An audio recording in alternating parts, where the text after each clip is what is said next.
bersama majukan Indonesia.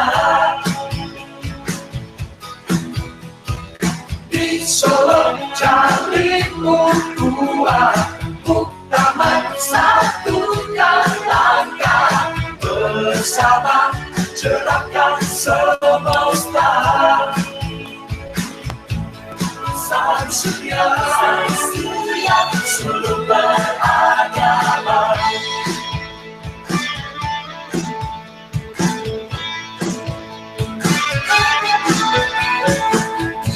Siang gerak bersama, majukan umat, jayakan bangsa, bumikan Islam sinari zaman rahmati alam. Di Solo Jalimmu kuat, Muktamar satukan langkah, bersama majukan Indonesia.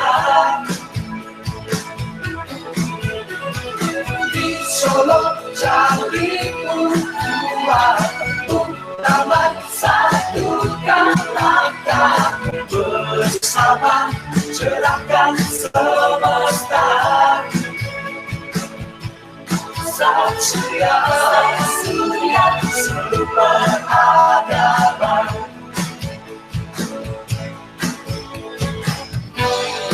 Muhammadiyah bintang sinsana, gerak Islam berkemajuan, gerak Islam berkemajuan, semari salam pencerahan, wujudkan cita-cita Islam. Di Solo Jalimmu kuat, Muktamar satukan langkah, bersama majukan Indonesia. Di Solo Jalimmu kuat, Muktamar satukan langkah, bersama cerahkan semesta. Sang surya seluruh beragama.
Assalamualaikum warahmatullahi wabarakatuh. Alhamdulillahirrabbilalamin. Wassalatu wassalamu ala asrafil anbiya wal mursalin wa ala alihi washabihi ajmain. Alhamdulillah, pada pagi hari ini pengajian Ahad kelima SMK Muhammadiyah Jember tetap berlangsung walaupun dalam keadaan pandemik.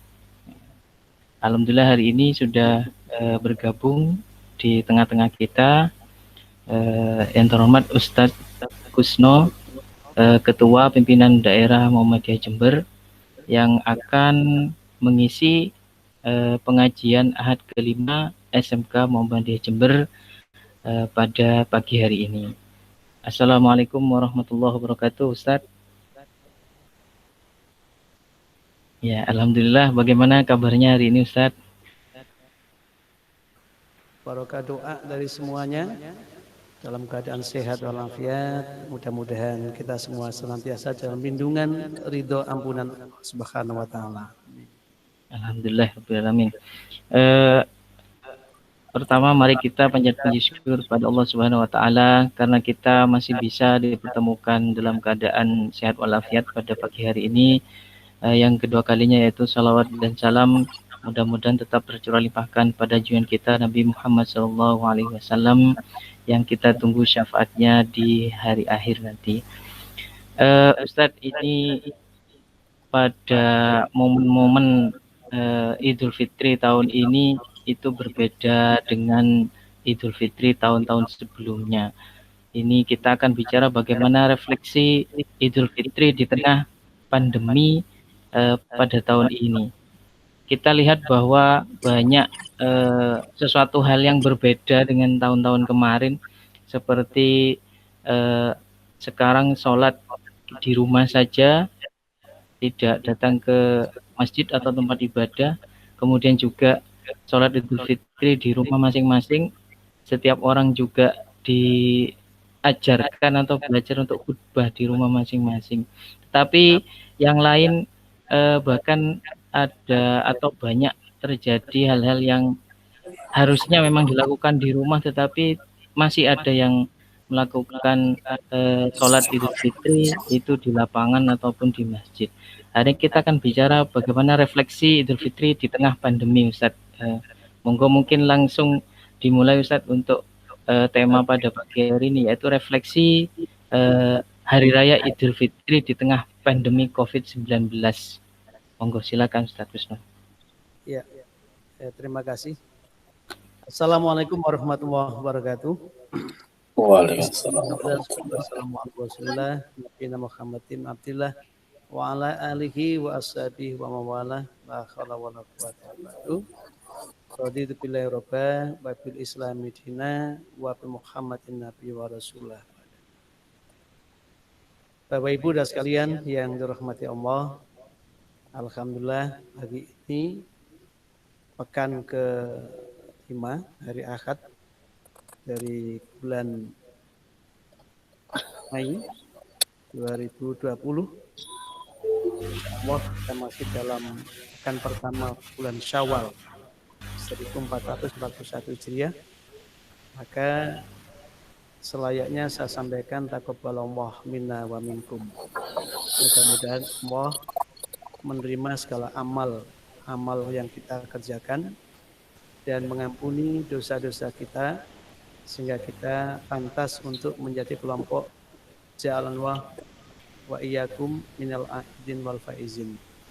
Kita dijadikan kelompok yang kembali pada kesucian fitrah kita dan kembali dengan membawa kemenangan, yakni mendapatkan kebahagiaan tidak hanya di saat berbuka beridul fitri, tetapi di saat kita bertemu dengan Allah Subhanahu wa taala. Untuk itu berkaitan dengan Syawal ini tentu kita berusaha meningkatkan kuantitas maupun kualitas amal kita karena situasi kondisi yang berkembang bukan berarti hambatan untuk meningkatkan amal dan kualitas serta kuantitas.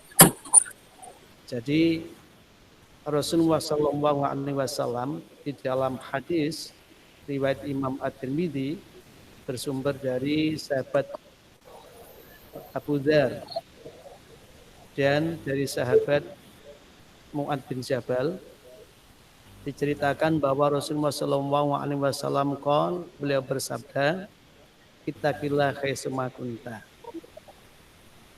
wa bi sayyatal hasanatan tamhuha wa khaliqin nas bi khuluqin hasanin." Wa qala Tirmidzi hadis sahih hasan. Bapak Ibu dan sekalian yang dirahmati Allah, bertakwalah kalian kepada Allah dalam situasi, kondisi, keadaan yang bagaimanapun juga. Maka tidak ada alasan bagi orang karena keadaan tertentu kemudian dia tidak bisa bertakwa kepada Allah Subhanahu wa taala. Maka bertakwa kepada Allah itu haqqa tuqatih. Idealnya adalah sebenar-benarnya takwa kepada Allah. Tetapi Allah memberikan keringanan, wattaqwa mastata'tum. Bertakwalah kepada Allah sesuai kemampuan yang kalian punya. Artinya, jalan menuju ketakwaan itu bukan tunggal. Cara untuk menggapai takwa juga tidak satu. Banyak ragam sesuai kemampuan dan potensi yang ada di kita masing-masing. Sesuai dengan keadaan yang sedang kita ada di dalamnya. Karena itu ketika pandemi COVID-19 ini sebagai realita dalam kehidupan kita tidak boleh mengingkari bahwa virus itu ada. Virus itu berbahaya. Kemudian kita berhati-hati supaya tidak menjadi orang yang mendatangi dalam kebahayaan atau menyebarkan bahaya bagi orang lain, maka kemudian kaifiyah kita yang sebiasanya itu normal saja, kemudian kita ikut tuntunan beribadah dalam situasi COVID-19. Artinya, jalan menuju ketakwaan tetap ada, tapi kaifiyahnya yang berbeda.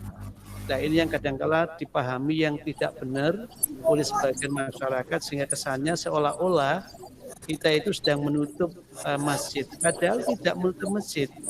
Masjid itu tetap ada yang memakai, yaitu penghuni atau di dalam kebiasaan para sahabat dulu namanya ahlu sufah. Orang-orang yang memang mengitari masjid itu dan kemudian dia bermukim sebagian di dalam serambi-serambi masjid itu. Mereka berazan, mereka beriqamah, mereka sholat berjamaah dan mengikuti protokol kesehatan tentunya. Sedangkan jamaah dari luar ya, itu kemudian dikendalikan supaya tidak terjadi kerumunan massal yang relatif besar yang itu kemudian menjadi epicentrum daripada penyebaran COVID-19. Dan itulah sebenarnya yang ditawarkan oleh gerakan berkemajuan kita, yakni gerakan Muhammadiyah kita ini. Oleh karena itu tidak ada alasan tidak bisa bertakwa. Takwa kepada Allah sesuai dengan apa yang sudah Allah berikan pada kalian. Dulu orang-orang miskin pernah datang kepada Rasulullah SAW, seraya mereka mengatakan, "Ya Rasulullah, celaka kami. Sungguh surga telah diborong oleh mereka orang-orang yang kaya. Mereka sholat seperti kami melaksanakan sholat. Mereka puasa seperti kami melakukan puasa. Tetapi mereka bisa untuk berzakat, kami hanya sedang jadi mustahik atau penerimanya. Mereka bisa berinfak, kami tidak bisa berinfak. Mereka bisa umroh dan ibadah haji, kami tidak bisa melaksanakannya." Maka di saat mereka mengadukan hal itu kepada Rasulullah SAW, kemudian Rasul menjawab, "Sungguh Allah telah memberikan anugerah kepada kamu. Dengan keadaanmu yang demikian, kamu tetap bisa mendapatkan surga seperti mereka itu. Maka bacalah tasbih 33 kali, bacalah tahmid 33 kali, baca takbir 33 kali. Setiap selesai sholat 5 waktu, maka kau akan melebihi daripada mereka yang kaya itu." Bapak Ibu sekalian yang dirahmati Allah, ketika itu diamalkan oleh orang-orang miskin, kemudian orang-orang kaya mengetahuinya, maka orang kaya itu mengikuti perbuatan orang-orang miskin itu, maka datang lagi kelompok miskin ini kepada Rasulullah SAW. Ya Rasulullah, celaka ya Rasul. Apa yang kami kerjakan ternyata dilakukan juga oleh mereka orang kaya. Maka tetap aja orang kaya itu mendapatkan peluang lebih besar untuk mendapat surga dan memborong surga ini, dan kami termasuk orang yang tidak bisa meraihnya. Apa kata Rasulullah? Itulah kelebihan yang diberikan oleh Allah kepada kalian. Maka kalimat yang kalian ucap tidak sama dengan yang mereka ucap. Subhana ma khalaqta hadza batila, subhanaka faqina adzabannar. Adalah kemahasucian Allah. Memberikan keadaan tetapi nilai itu tidak dibedakan. Ketika orang kaya bisa meraih surga dengan kekayaannya, orang miskin juga bisa meraih surga dengan kemiskinannya. Ajabu amrul mukmin, sungguh mengagumkan urusan orang beriman itu. Idza asobat na'ma fasyakara fakana khairan. Ketika dia mendapatkan kenikmatan lalu bersyukur, maka dia itu dapat kebaikan. Wa idza asab musibah fasabara fakana khairan. Demikian pula ketika dia itu mendapatkan musibah, kemudian dia bersabar, maka dia dapat kebaikan. Baik tidaknya hasil yang diperoleh bukan ditentukan oleh keadaannya, situasinya, tetapi sikap mental ketaatannya kepada Allah Subhanahu wa taala. Nah, ini yang saya maksud yang pertama, bahwa untuk menjalani hidup ini supaya sampai kepada tujuan kita, maka takwa kepada Allah itu dilakukan dimanapun, kapanpun, dalam situasi yang kayak apapun, walau formulanya berbeda-beda, tetapi esensi ketaatannya sama. Wa ma umiru illa liya'budullah mukhlishina lahuddin. Apapun yang ia kerjakan sebagai wujud inna sholati wa nusuki wa mahyaya wa mamati lillahi rabbil alamin. Sebagai wujud bahwa hidup ini beribadah hanya kepada Allah, dijiwai dengan mukhlishina lahuddin hunafa'a, ikhlas dalam menegakkan dan menjunjung agama Allah Subhanahu wa taala sesuai dengan koridor agama itu sendiri. Apa di antara koridor agama itu? Wa ma'arsalnaka ila rahmatan lil alamin, bahwa Nabi diutus itu untuk menjadi rahmah bagi semesta, untuk memberikan kesejahteraan, memberikan kedamaian, memberikan kebahagiaan, memberikan keselamatan kehidupan umat manusia dunia sampai dengan akhirat. Islam yang berkemajuan, Islam yang ditegakkan dengan benar, maka menjamin kesejahteraan, menjamin keselamatan, menjamin kebahagiaan dunia dan akhirat bagi orang yang melaksanakannya maupun makhluk-makhluk yang hidup berdampingan dengan ia yang mengerjakan Islam itu sendiri.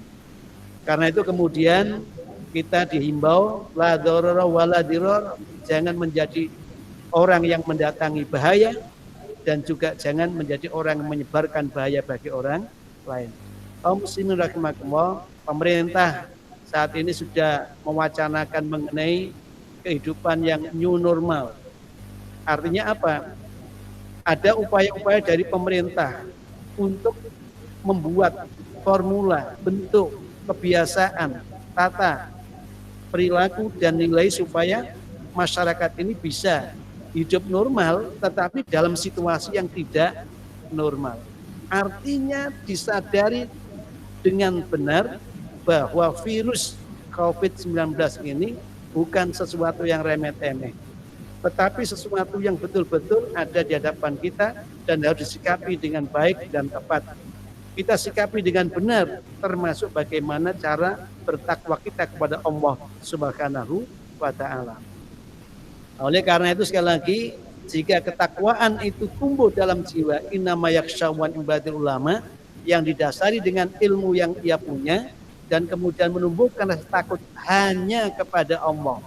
Orang yang membiasakan sholat di rumah karena situasi yang tidak memungkinkan ia berangkat di masjid, al-azmu maqamal fi'li, kata Qadir Hasan, bahwa azam yang kuat, tekad yang bulat yang ada pada orang yang senantiasa membiasakan dirinya sholat berjamaah di masjid, tapi karena situasi yang tidak memungkinkan lalu dia sholat berjamaah di rumah, maka azamnya itu menempati posisi seperti perbuatannya.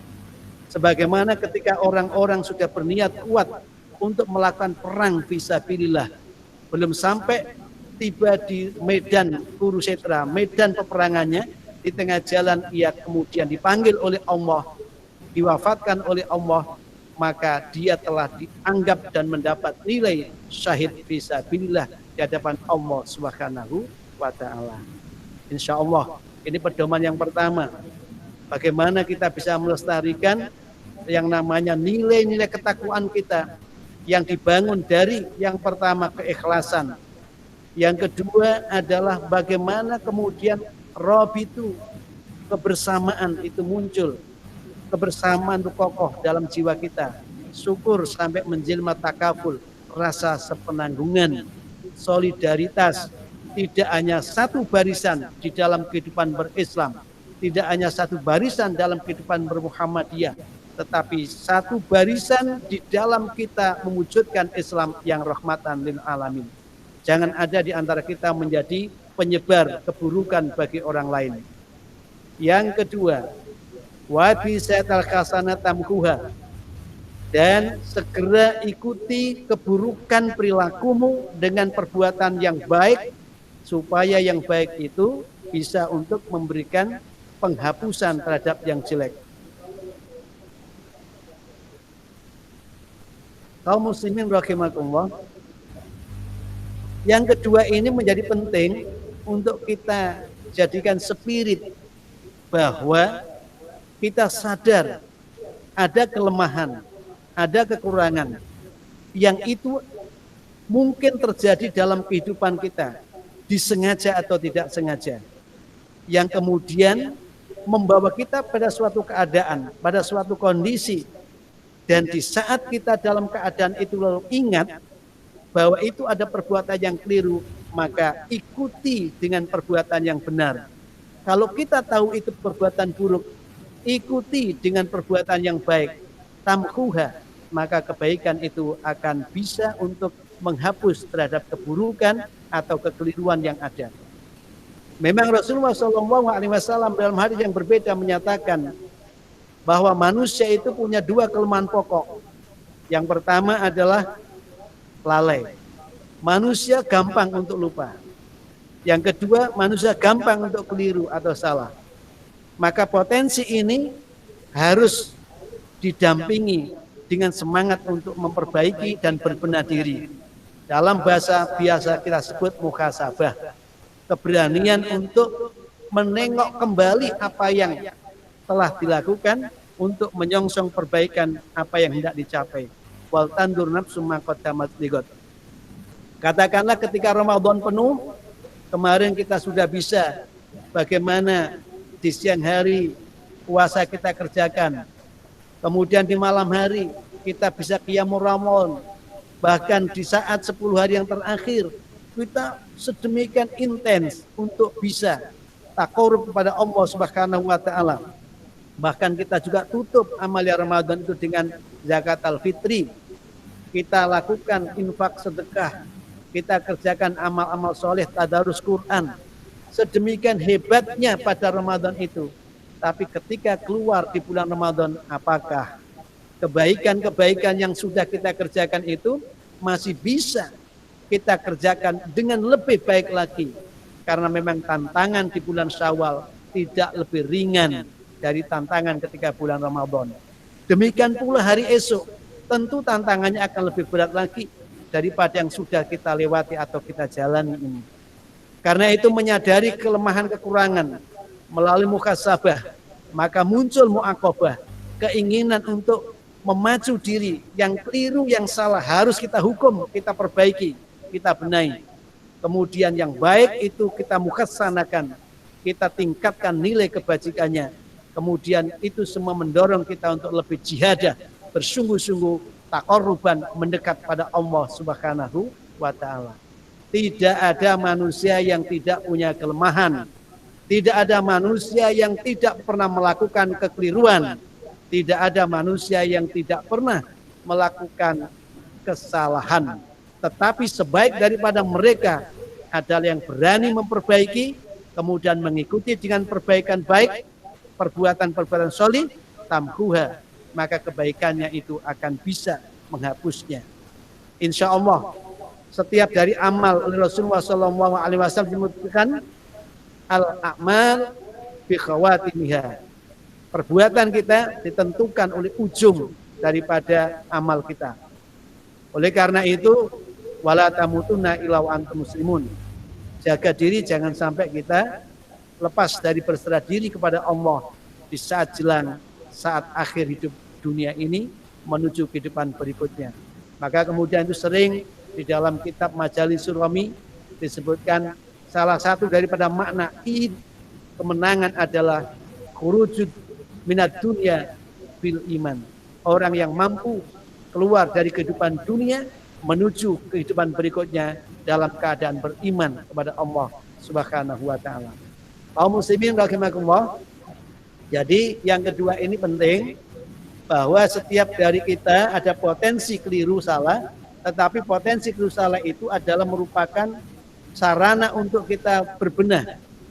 Sarana kita untuk memperbaiki diri dan kemudian spirit kita akan lebih progresif, lebih maju lagi dan insya Allah kebaikan yang kita lakukan setelah keburukan, kebaikan itu akan menghapus keburukan itu. Innal hasanat yudhibnas sayiat. Sesungguhnya perbuatan baik itu menghapus terhadap perbuatan yang buruk. Bahkan innal hasanat bi amsali asri amsalihha.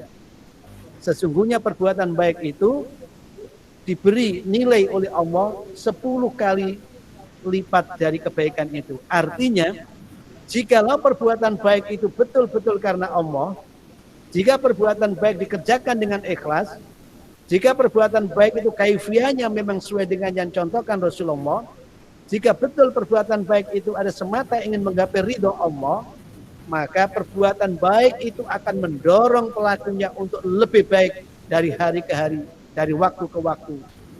Nah, itulah yang barangkali kemudian di dalam sebuah riwayat dinyatakan, siapa yang hari ini lebih baik dari kemarin, maka dia orang beruntung. Siapa hari ini yang sama dengan kemarin, dia adalah orang yang kelabui. Dan siapa yang hari ini lebih buruk daripada kemarin, dia adalah orang yang terlaknat. Na'udzubillah. Tsumma na'udzubillah. Kita berlindung pada Allah Subhanahu wa taala yang sudah bisa melakukan kebaikan, jangan kemudian kita berhenti, tapi istiqomah, kita lanjutkan dalam kebaikan-kebaikan berikutnya. Yang ketiga, wa khaliqin nas bi khuluqin hasanin. Pedoman yang ketiga, bahwa hendaklah kamu berakhlak kepada manusia dengan akhlak yang terbagus. Akhlak yang terbagus artinya membalas keburukan orang dengan yang baik. Membalas kebaikan orang dengan yang sempurna. Insya Allah, kalau kita bisa berperilaku yang seperti ini, maka ketakwaan kita kepada Allah akan terus meningkat. Salah satu indikasi kesempurnaan iman seseorang adalah baiknya perilaku orang itu kepada sesama. Perilaku itu dimulai dari isbiru wa sabiru wa rabitu. Dimulai dari bagaimana kita mempendali diri yang kuat. Kita punya kesabaran diri yang secara internal hebat. Tidak gampang marah. Tidak gampang tersulut emosi kita. Apalagi ketika kepentingan, keinginan yang kita harapkan tidak terwujud sesuai yang kita bayangkan. Betapa beratnya rasa hati. Ini bukan curhat, tetapi nyata kita alami ya. Betapa beratnya rasa hati ketika pimpinan-pimpinan sudah memberikan panduan bagaimana supaya warga kita itu terselamatkan dari bencana wabah COVID-19 dengan memberikan tuntunan cara ibadah yang bersumberkan pada Quran dan Sunnah yang dipahami dengan akal yang cerdas, dipahami dengan akal sehat, tapi di sebagian daripada warga kita masih ada yang mengabaikan, ada yang tidak mengindahkan, bahkan ada yang cenderung melecehkan. Sebagai pemimpin, kadangkala itu merupakan hal yang sangat menyakitkan. Itu menjadi sesuatu yang memberatkan. Karena apa? Pemimpin dipilih itu untuk diikuti. Imam ditunjuk, diangkat untuk diikuti. Tetapi kenyataannya di antara mereka ada yang tidak taat, ada yang tidak patuh. Maka di sini isbiru, sabarlah kamu dalam menghadapi situasi seperti itu. Bukankah para rasul ketika mendakwakan kebenaran, bukankah para rasul ketika mengajak dalam kebaikan, tidak hanya ditolak, diabaikan, dimusuhi, bahkan kadangkala dilempari dengan perbuatan-perbuatan yang sangat menyakitkan. Oleh karena itu, konsep untuk khaliqin nas bi khuluqin hasanin yang pertama, perkuat kesabaran internal. Laisa syadid bisyura'at walakinnal syadid may yamliku nafsa indal ghadabi. Rasulullah sallallahu alaihi wasallam mengingatkan bahwa bukan orang yang perkasa itu adalah orang yang pegulat, orang petinju,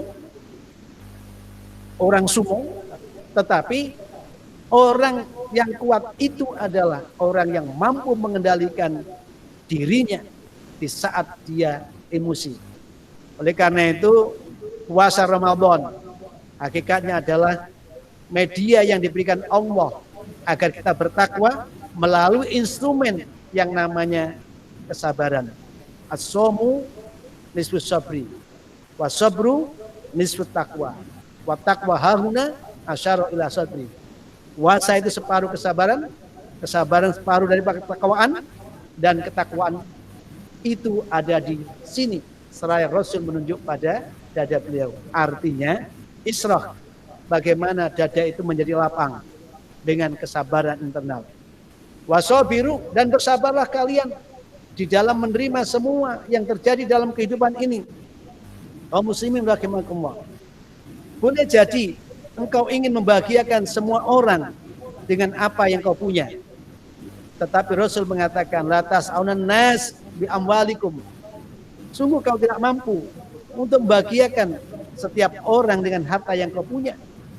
Walakinnakum tas'aunan nas biwajhin tolikin.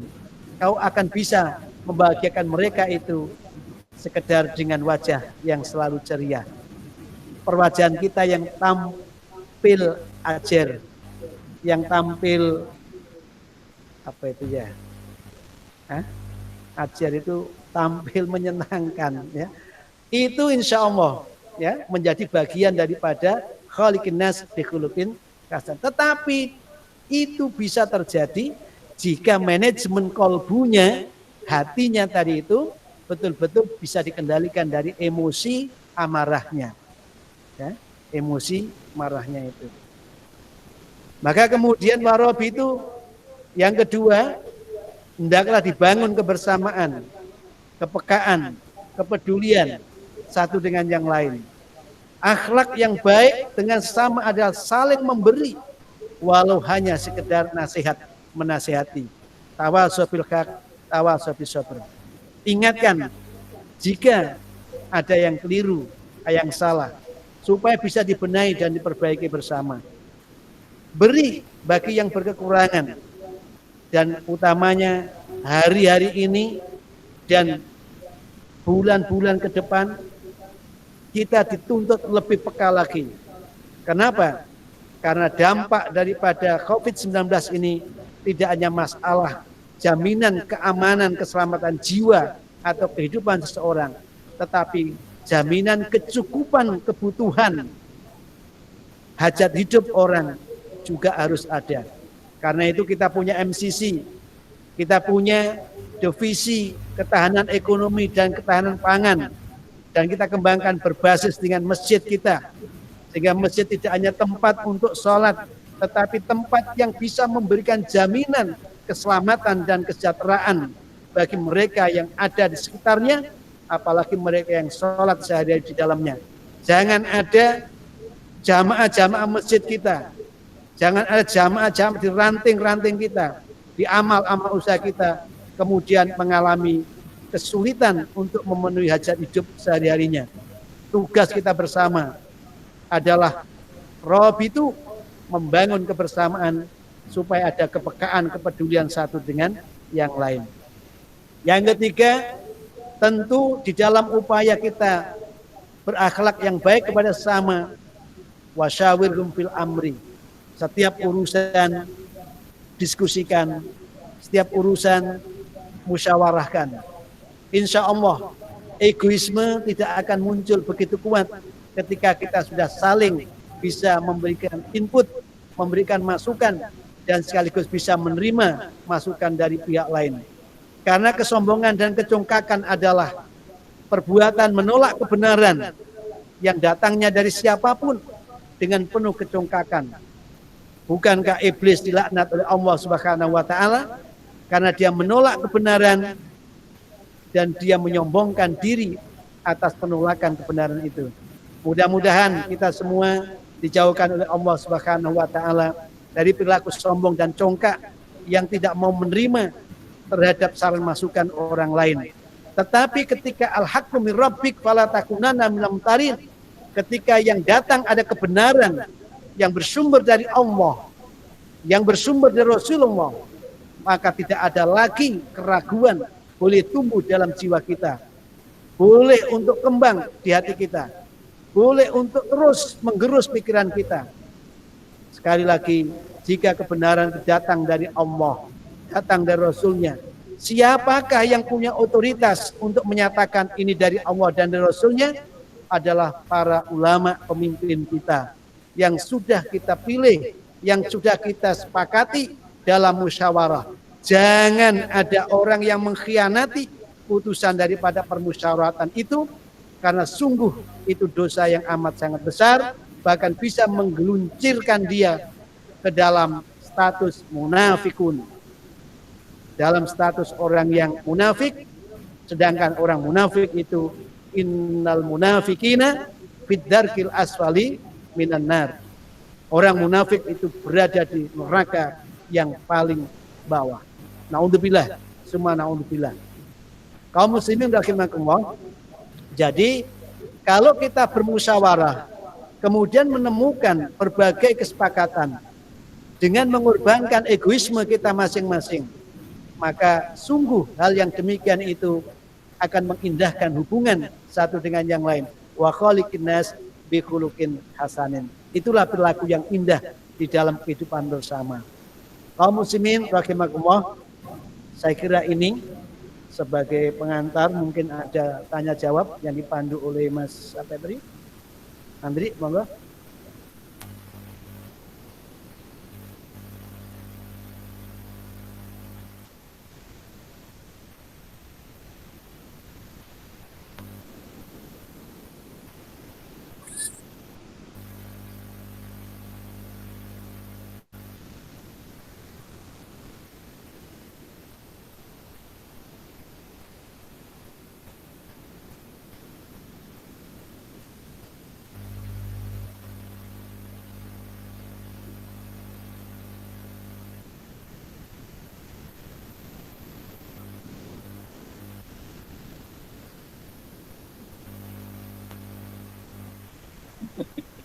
Suaranya Mas Andri kira-kira belum masuk itu ya.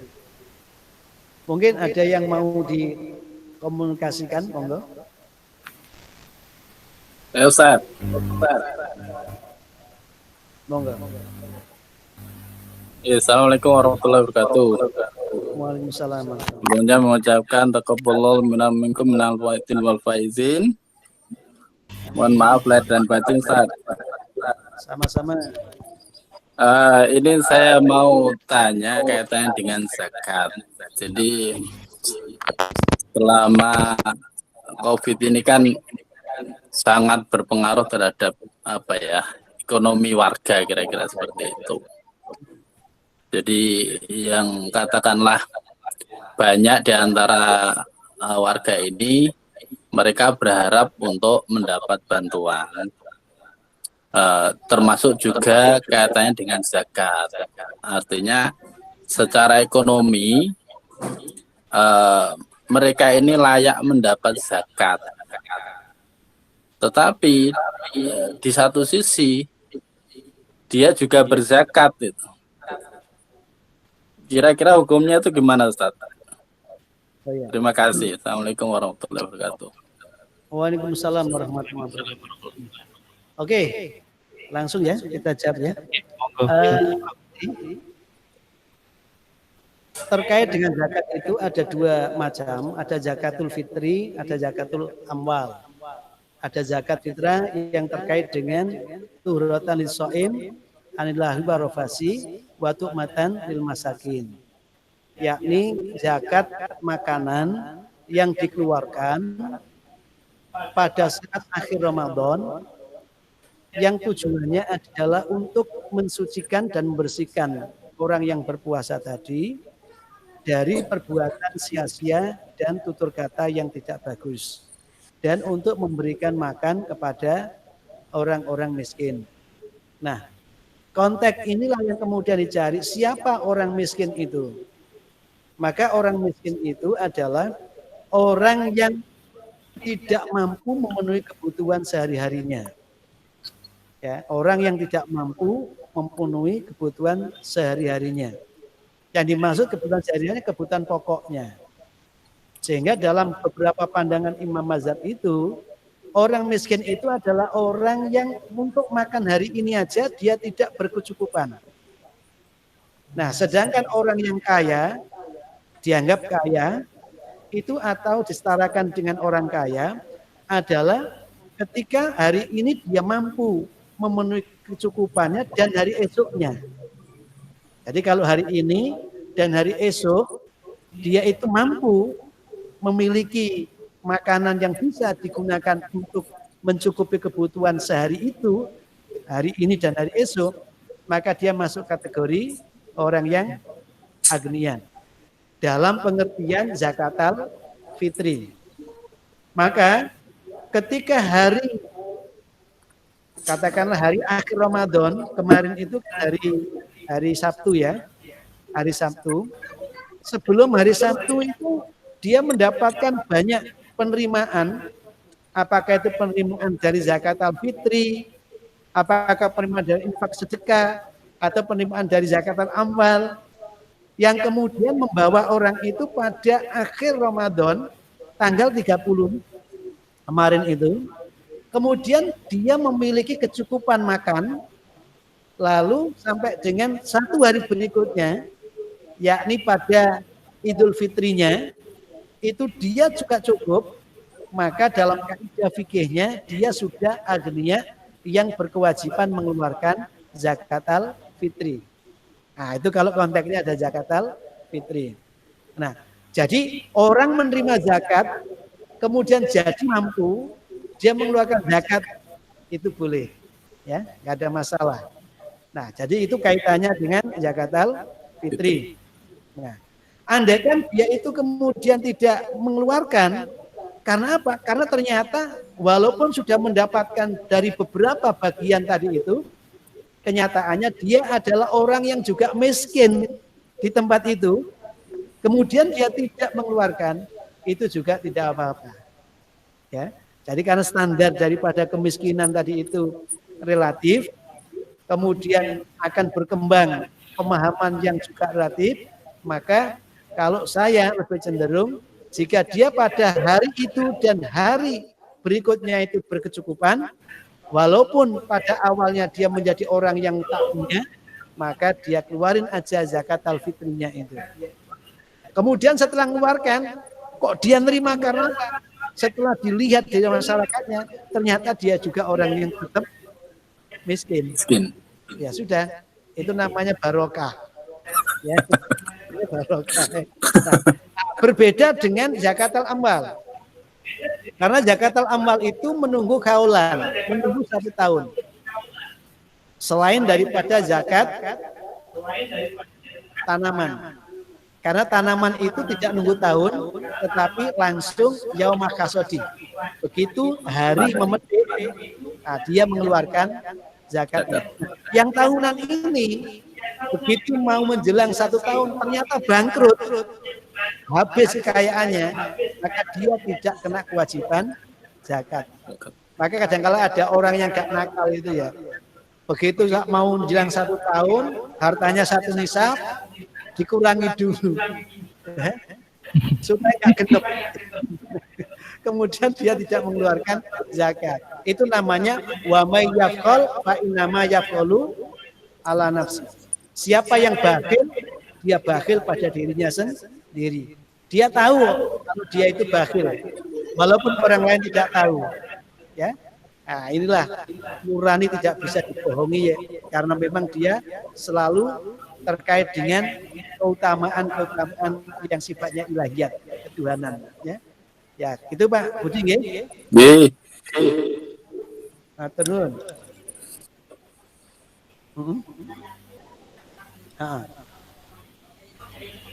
Saya bisa tanya Pak.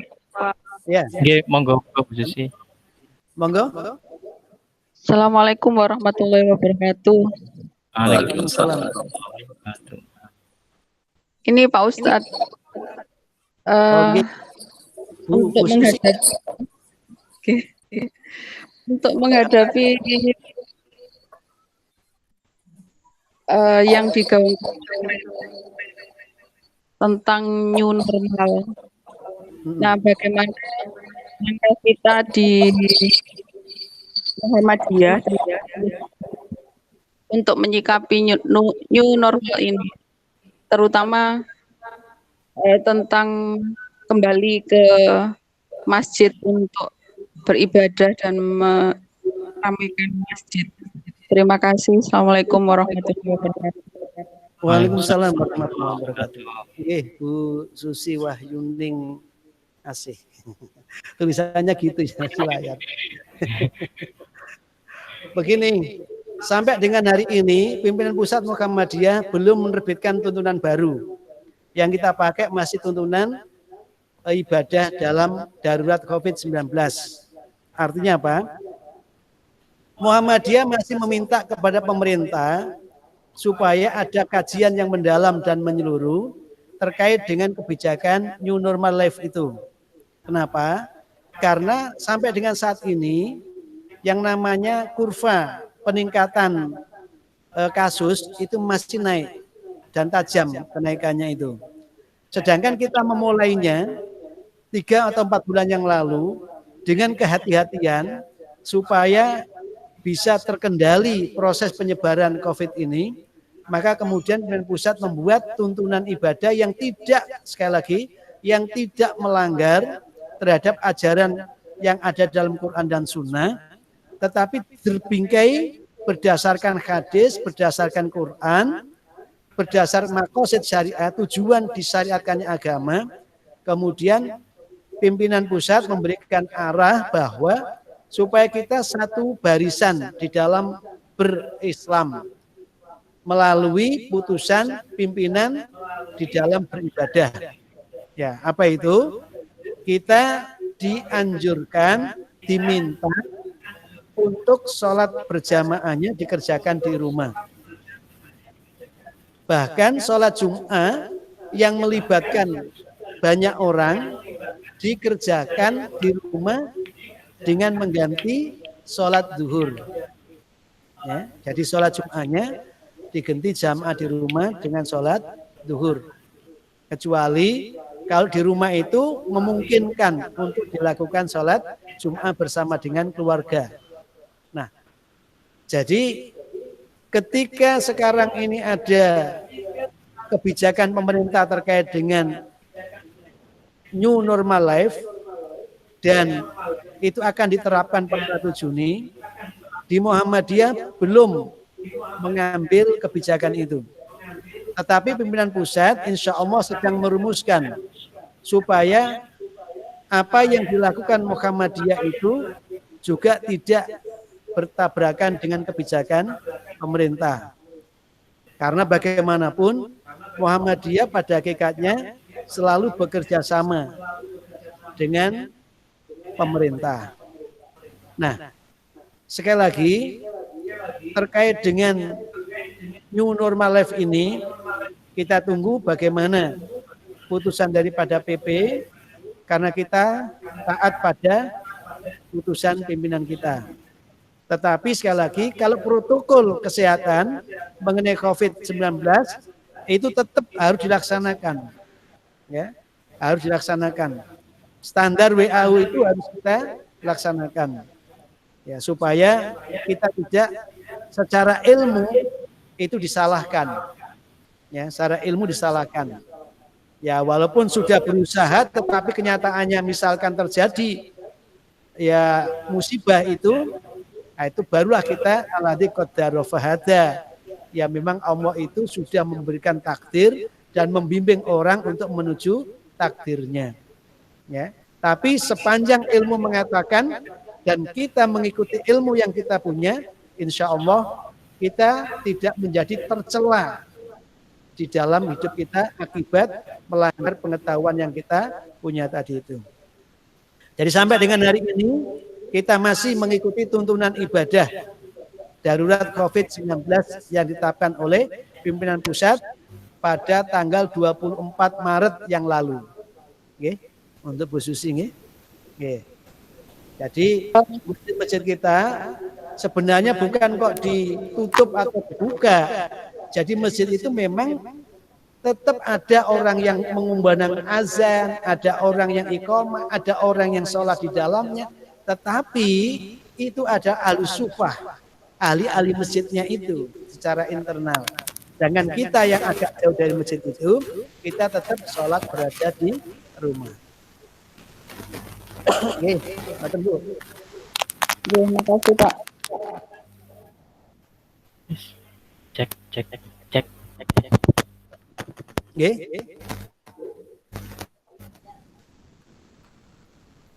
Oh ya, ini ada pertanyaan terkait dengan zakatul amal.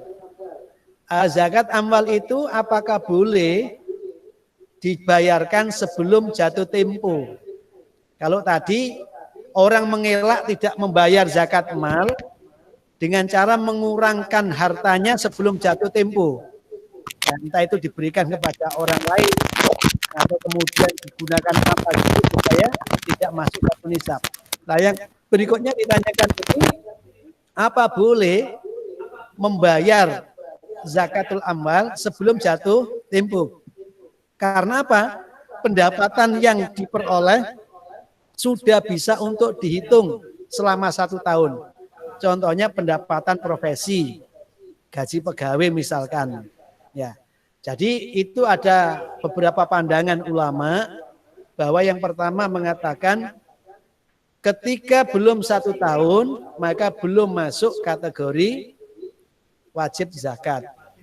Andaikan dia itu meniatkan sebagai zakat, tetapi sebelum 1 tahun kemudian dia mati, atau sebaliknya sebelum 1 tahun kemudian dia bangkrut, nah, maka itu catatannya bukan zakat. Sama dengan orang yang ketika mengeluarkan zakat fitrah.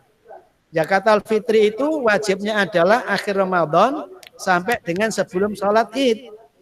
Tetapi jika dikeluarkan pada awal Ramadan atau dikeluarkan pada setelah sholat Id, kemudian yang bersangkutan tadi itu meninggal sebelum akhir Ramadan, maka itu menjadi sedekah biasa. Ya, jadi bagi yang zakat al-mal itu dicicil karena memang pendapatan tiap bulan itu 5 juta. 5 juta itu kalau diakumulasi kali 12 itu berapa? 5 kali 12 pira itu? 510. 60. 60-an ya? 60 juta. Nah, 60 juta disetarakan dengan harga emas 84 atau 85 gram. Nah, itu ternyata sekitar 48-an sehingga sudah memenuhi nisabnya. Lah kemudian dia ansur, nah, bayarnya tiap bulan, 2,5% tiap bulan begitu. Nah, apakah itu boleh? Boleh saja, ya, boleh saja. Ya mudah-mudahan begitu akhir tahun dihitung hartanya masih banyak. Nah, yang tadi bulanan jadi infak sedekah, yang akhir tahun dia keluarin lagi, ya keluarin lagi menjadi zakatul malnya supaya lebih barokah. Bisnis yang paling menguntungkan bisnis dengan Allah Subhanahu wa taala. Kalau niatnya bisnis kan beda dengan bayar pajak loh ya. Ya. Oke. Apa ini? Bu Susi ada pertanyaan Ya. apa ini? Jadi ada pertanyaan Ustaz dari Bu Susi Ustaz. Mohon izin bertanya, apakah dasar dari zakat fitrah diganti berupa uang? Karena saya pernah ikut pengajian, kalau prinsip zakat adalah berupa bahan pokok. Banyak perbedaan di kalangan. Jadi Ustaz, zakat pertanyaan. al-fitri itu memang di dalam hadisnya itu mintamrin. Ya, jadi dari kurma. Jadi satu sok dari kurma. Atau khintotin atau gandum ya. Jadi di dalam hadisnya itu hanya menyebut makanan. Jadi zakat berupa makanan. Karena itu jumhur mengatakan supaya zakat al-fitri itu tidak menyimpang dari redaksi yang ada, maka tetap harus dikeluarkan dalam bentuk kutabalati, makanan pokok negeri itu. Jadi makanan pokok negeri itu pun hasil ijtihad daripada jumhur. Karena di dalam redaksi hadisnya itu tamrin au khintotin. Ya, jadi dari kurma atau dari gandum. Nah, sekarang kita mau pakai kurma nggih monggo. Saya mau zakat fitrah pakai kurma monggo. Saya mau zakat fitrah pakai gandum sak kerso. Memang teksnya begitu. Ya. Tetapi jumhur menistihadkan bahwa yang dimaksud tamr dan khinto itu adalah kutabaladi atau amu baladi, makanan pokok negeri itu. Ya, makanan pokok negeri itu. Itu istihad. Ya. Jadi kalau redaksi murni ya kurma atau gandum. Nah, kalau mau dikonversi dengan uang, tentu harga kurma lebih mahal daripada harga beras. Gitu. Ya.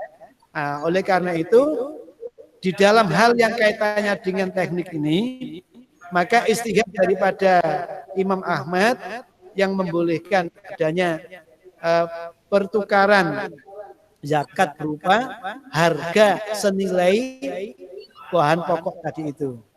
Ya. Nah, itu tidak apa-apa. Kalau As-Syafi'i mengatakan tidak boleh, ya. Tapi Imam Ahmad membolehkan. Dan sebenarnya ad-dinu yusrun, agama itu yang mudah. Jadi Allah tidak menghendaki kita dalam kesulitan, ya, tetapi Allah menghendaki kita dalam kemudahan. Kalau semua bentuknya adalah makanan pokok berupa beras, kemudian orang itu nggak punya duit untuk bagaimana masak berasnya, apakah orang miskin disuruh makan beras mentah?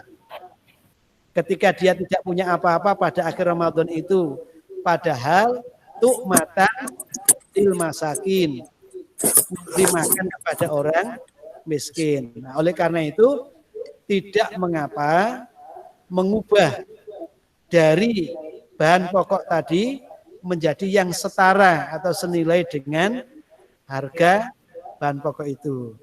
Insya Allah semua memiliki argumen, memiliki alasan, tetapi perbuatan baik itu ditentukan satu, niatnya, dua, kaifiatnya, caranya, ketiga, manfaatnya, kegunaannya.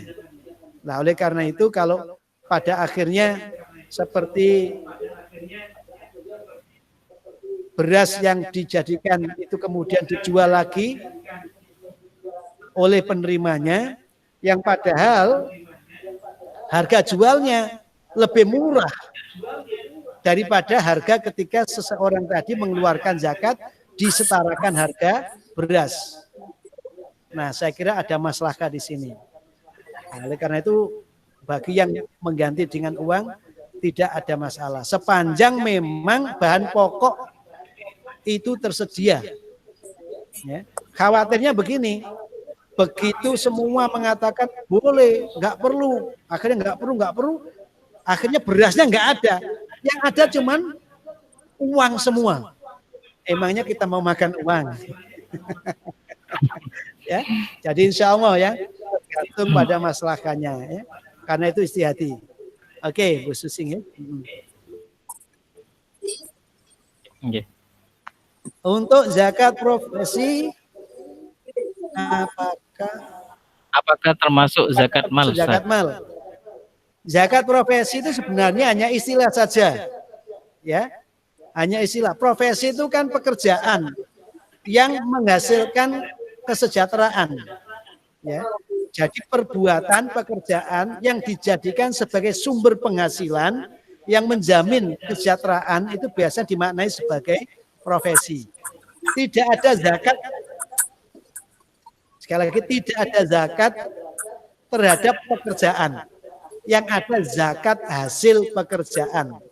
Jadi mungkin yang dimaksud zakat profesi itu adalah penghasilan-penghasilan di luar daripada yang disebut oleh Nabi atau disebut di dalam Al-Quran yang ternyata itu memberikan aset kekayaan kepada pekerjanya jauh lebih gampang dibanding pekerjaan-pekerjaan yang disebut dalam hadis atau dalam Quran itu. Berternak itu lama untuk mendapat keuntungan, tetapi pekerjaan dokter itu loh, misalkan menyuntik jasa dokter atau jasa konsultan perencanaan atau pengawasan itu ternyata pekerjaannya sederhana tetapi pendapatannya besar. Mahal ya. Investasinya tinggi katanya gitu ya. Tapi enggak, yang dimaksud profesi itu ya pekerjaan yang kemudian menghasilkan pendapatan yang besar dengan kriteria tertentu tadi itu. Nah, maksudnya adalah dia disetarakan dengan zakatul amwal. Jadi zakat profesi itu disetarakan dengan zakatul amwal. Dan apalagi nih? Ini apakah boleh kita membayar nazar? Apakah boleh kita membayar nazar kita ketika telah berhasil dengan berhutang, dengan melunasi potong gaji per bulan karena ditakutkan lupa. Ya, boleh aja, Bu. Ya. Artinya Mas begini. Mas Yuli. Mas Yuli ya. Maksudnya begini. Boleh itu ketika utang itu ada kepastian pembayarannya. Ya. Ketika utang itu ada kepastian pembayarannya. Dan tadi pembayarannya sudah jelas. Ya, yakni potong gaji. Nah, hanya saja siapa yang menjamin hidupmu sampai dengan bulan berikutnya. Jadi alamat cerdasnya orang itu segera melunasi utang.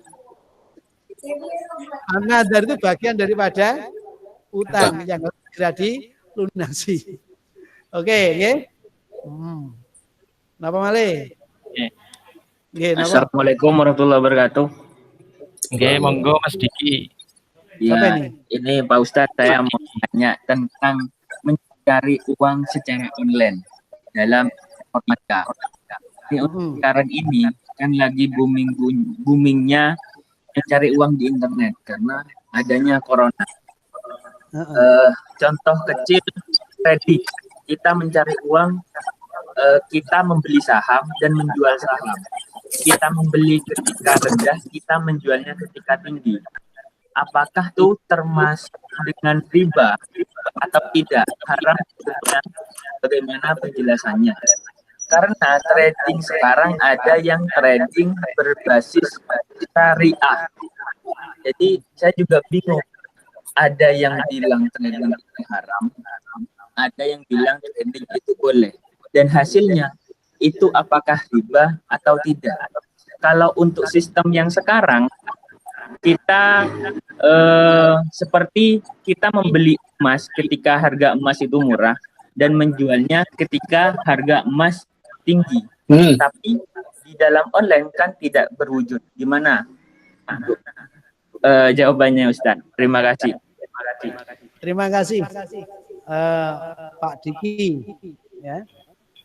Terkait dengan jual beli uang. Jual beli uang. Mungkin itu berkembang kemudian jual beli saham. Ya. Uang itu kan sebenarnya dibuat untuk alat tukar. ya, standar harga, bukan sebagai komoditis, bukan sebagai barang dagangan. Ketika sudah bergeser menjadi barang dagangan, inilah yang kemudian menjadi beban bagi satu negara ke negara yang lain. Karena nilai tukarnya tidak statis, tetapi dinamis. Nilai tukar yang dinamis ini membahayakan. Ya, sehingga ada orang punya banyak duit tapi manfaatnya kecil. Ada orang punya sedikit duit tapi manfaatnya besar. Maksud manfaat di sini nilai harga daripada intrinsik daripada uang itu. Nah, oleh karena itu terkait dengan ekonomi sebenarnya ada kaidah syariahnya. Yang pertama, kaila takunu dulatan baina aghniyaikum. Target daripada sirkulasi ekonomi adalah supaya tidak terjadi monopoli kekayaan itu hanya bagi kapitalis, pemilik modal saja. Ya, ini yang paling utama. Ya. Yang kedua, dalam transaksi ekonomi itu tidak boleh zulum, tidak boleh aniaya, tidak boleh merugikan kepada pihak-pihak lain. Ya. Makanya kemudian perdagangan yang diizinkan dalam Islam itu perdagangan yang antarodin, yang saling ridho satu dengan yang lain. Tidak boleh zulum. Kemudian yang ketiga, tidak boleh gurur. Gurur itu semu. Ya, transaksi tetapi sebenarnya barang-barang yang dijual belikan tidak ada. Nah, transaksi gurur, semu, palsu, gampangnya begitu ya. Nah, itu. Kemudian yang keempat, itu tidak boleh gish. Gish itu ngapusi. Apa bedanya gurur dengan gish? Gish itu membaik-baikkan barangnya yang jelek dan menjelek-jelekkan barang yang baik. Ya, ini yang gish. Kemudian yang kelima, tidak boleh riba. Nah, tidak boleh riba. Ya, sering yang sekarang kita pahami hanya ribanya saja. Karena riba itu berlaku hanya pada konsep utang piutang. Tapi konsep yang lain itu tidak tersentuh oleh riba. Jadi riba itu terjadi pada konsep utang piutang. Kullu qardin jara manfaatan fa riba. Setiap peminjaman yang mengandung unsur kemanfaatan, maka kemanfaatan itu adalah riba. Nah, Allah mengganti harama riba wa akal baik wa yurbi sadaqat. Jadi Allah itu membolehkan jual beli, mengharamkan riba, dan meribakan sodakoh kita. Nah, jadi kalau melihat dari sisi ini, maka terkait dengan mencari rizki melalui online itu, maka pastikan tidak terjebak pada 5 standar yang harus dihindari tadi. Jadi jenengan renungkan, apakah ketika saya membeli saham yang transaksinya seperti itu, kemudian menimbulkan kerugian kepada pihak lain atau tidak, atau itu dalam bingkai monopoli kekayaan di antara pemegang-pemegang saham, atau kita itu kemudian ada kebohongan, ada kepalsuan, dan seterusnya 5 tadi itu kita jadikan standar untuk mengoreksi. Tingkat daripada berat atau ringannya pelanggaran ini tentu itu menentukan keharaman atau kehalalan dari perbuatan itu. Kenapa? Karena hakikat urusan duniawiyat itu mubah, boleh sepanjang tidak melanggar larangan-larangan yang ada dalam ketentuan syariah. Tadi saya sampaikan ada 5 hal itu. Oke, kita masih nggih? Oke, Pak Ustadz. Dan ini lagi Pak Ustadz. Ketika kita itu trading, kita pasang harga. Seumpamanya kita beli di harga 3.000. Kita pasang harga ketika harga itu 3.500 dan itu juga bekerja dengan waktu.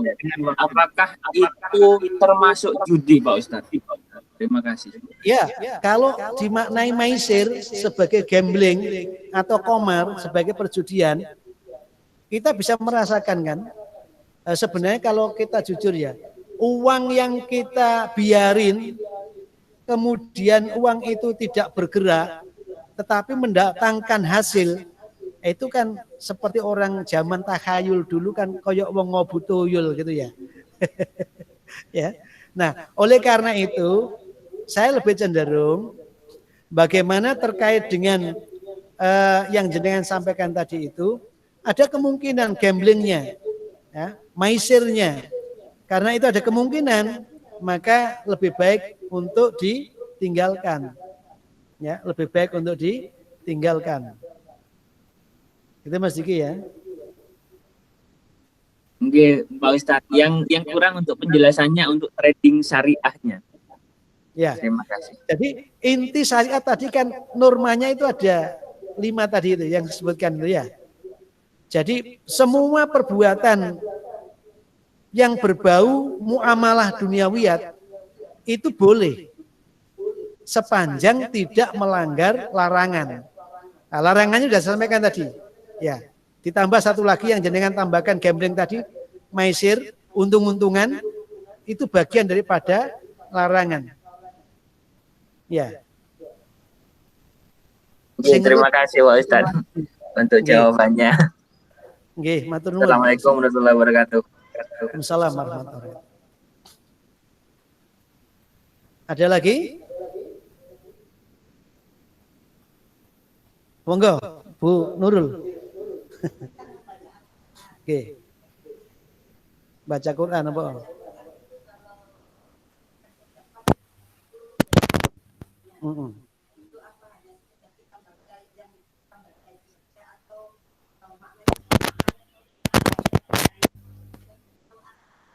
Gitu ya. Ya, terkait dengan kebaikan membaca Quran, setiap hurufnya itu kita mendapat minimal 10. Ya, sebenarnya bukan yang baca Quran, ya.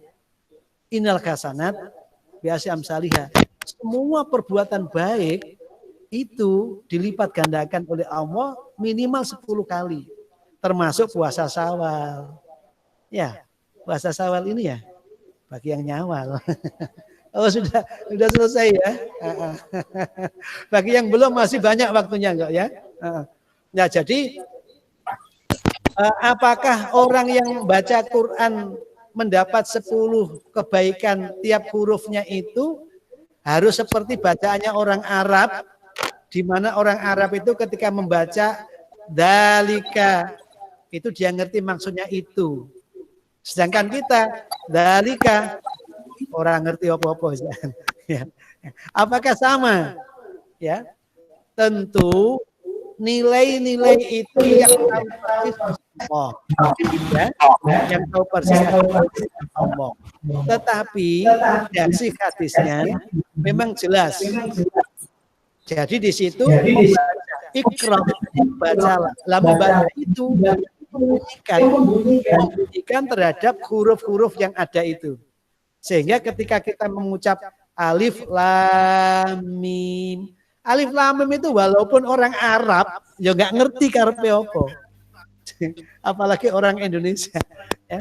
Alif lam mim itu walaupun yang baca alif lam nggak ngerti, tetap aja mendapat kebaikan alif 1 huruf 10 kali, lam 1 huruf 10 kali, mim 1 huruf 10 kali. Insya Allah alif lam mim dapat 30 kebaikan.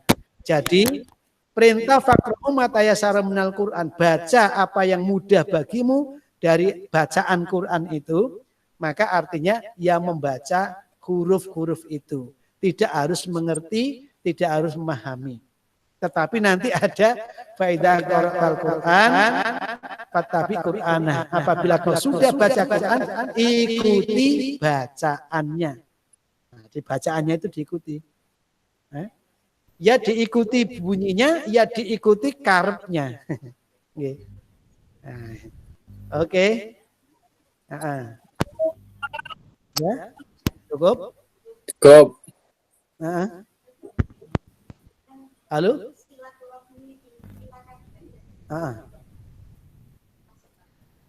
Suaranya gamal, Bu? Oh ya.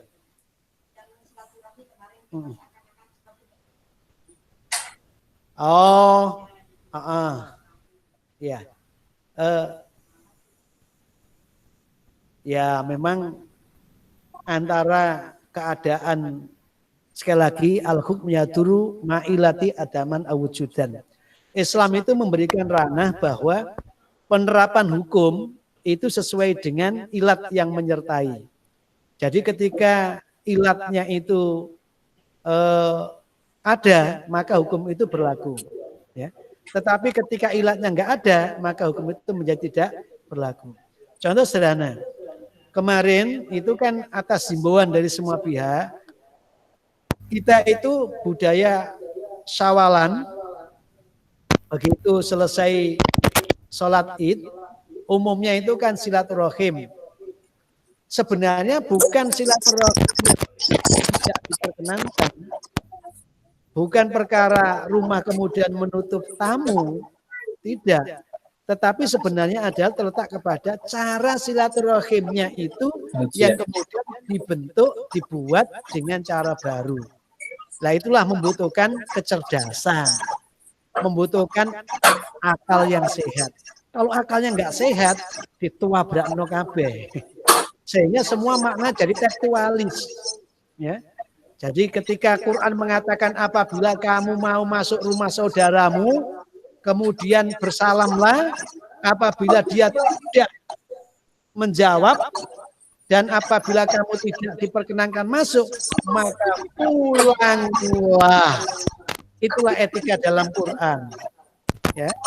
Kadang-kala kemudian dimaknai wong gak gelem nerima tamu, gak nyunah. Ya gitu ya. Bukan itu persoalannya. Persoalannya adalah menjaga tamu supaya jangan sampai tamu itu mendapat kerugian, memperoleh madharat akibat silaturahim fisik dengan kita. Ya. Jadi persoalannya jangan kebolak-balik. Nah, itulah menggunakan nalar yang cerah, yang cerdas, lalu menjadi progresif berkemajuan itu. Itu benar nggih. Jadi pertanyaan itu kadang-kala dibenturkan. Teksnya kan begini. Tetapi kita lupa teks itu terjadi dalam kondisi normal. Dalam kondisi tidak normal. Ya faktor karsakan nasi itu misalkan tangis saja istrimu itu kapan saja kau mau. Tapi begitu normal, begitu istrimu nggak normal karena ada head misalkan. Yo iktazilu, jaga dong. Mas Juli Erianto ini. Anu ya. Serius, nanti nanya. Oke, gitu Bu Nurul ya. Baik, Bapak Ibu dan sekalian yang kami muliakan, sekali lagi bahwa di dalam memahami Islam yang rahmatan alamin itu butuh kedalaman, butuh totalitas. Maka jika kita itu mengambil hanya redaksi-redaksinya, ada kemungkinan kita bisa berbenturan satu riwayat dengan riwayat yang lain.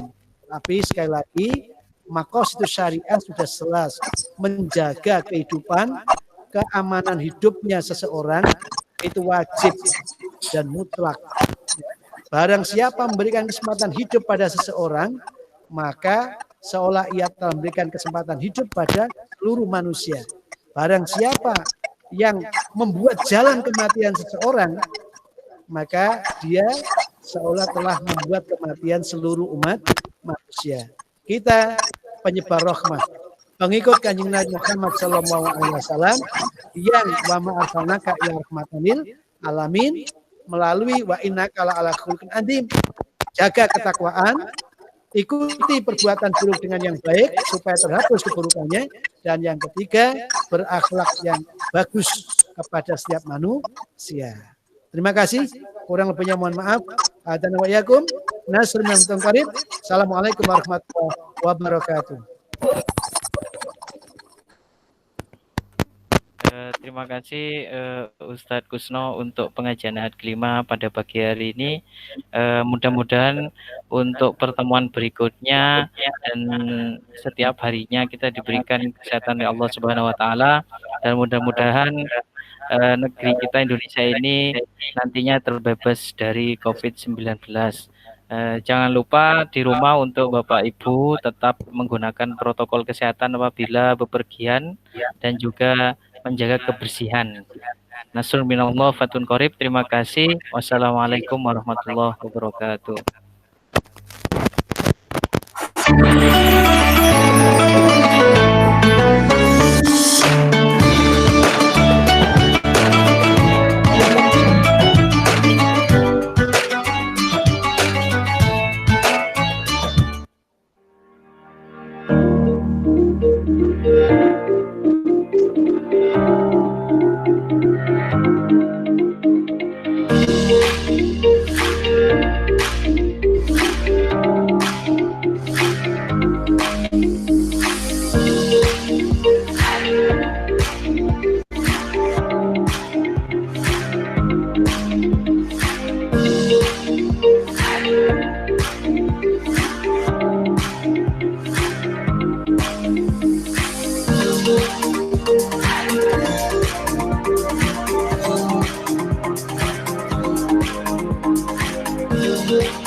Muhammadiyah derapkan langkah, bangkitkan tajdid, kibarkan dakwah, amal usaha jalan berkiprah, ridho Allah melimpah berkah.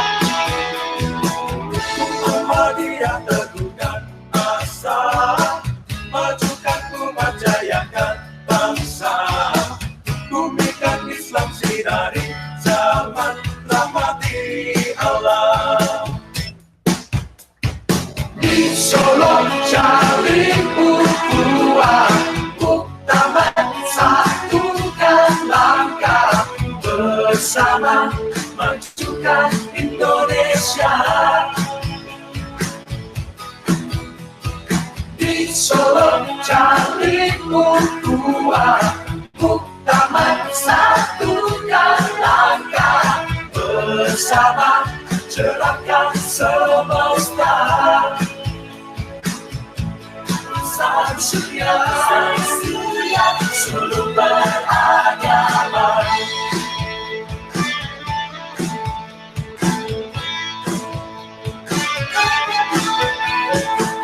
Aisyah gerak bersama, majukan umat, jayakan bangsa, bumikan Islam sinari zaman, rahmati Allah. Di Solo cari ukhuwah, muktamar satukan langkah, bersama majukan Indonesia. Di Solo cari ukhuwah, muktamar satukan langkah, bersama cerahkan semesta. Salam surya, seluruh beragama.